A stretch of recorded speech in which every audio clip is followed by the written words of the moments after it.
Mon nom est Pierre Vaillancourt, de ferme Valupierre. On est ici à Saint-Laurent-d'Orléans. On cultive des pommes de terre depuis toujours.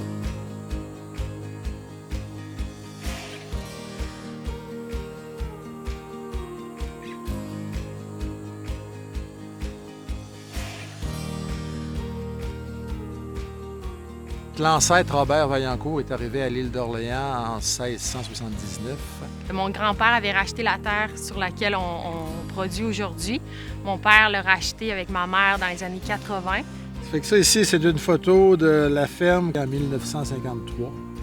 Puis aujourd'hui, là, je reprends l'entreprise avec mon conjoint. C'est vraiment de génération en génération que les Vaillancourt ont toujours été sur l'île d'Orléans à pratiquer l'agriculture.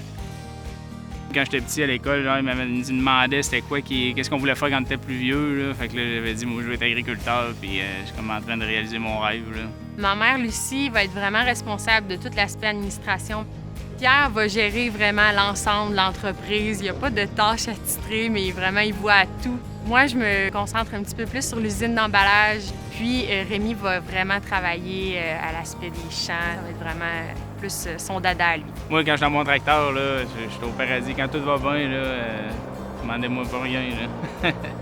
À l'époque, là, mon père produisait une vingtaine d'arcs de pommes de terre. Puis à présent, on est rendu au-delà de 400 arcs de pommes de terre. Ce qui nous différencie un petit peu, c'est l'arrivée de la pomme de terre La Gabrielle de l'île d'Orléans et la Raphaël. C'est deux petites pommes de terre de type fingerling qui sont vraiment notre spécialité, notre exclusivité à la ferme. La chair est jaune, ils se démarquent vraiment par leur goût.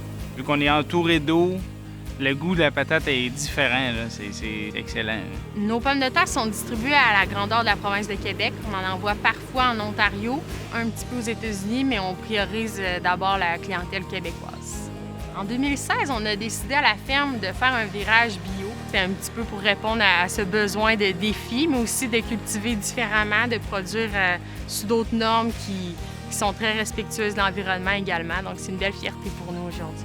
Si mon père voyait où est-ce que ça en est rendu aujourd'hui, aussi que Stéphanie veut continuer ça, là, il serait très fier.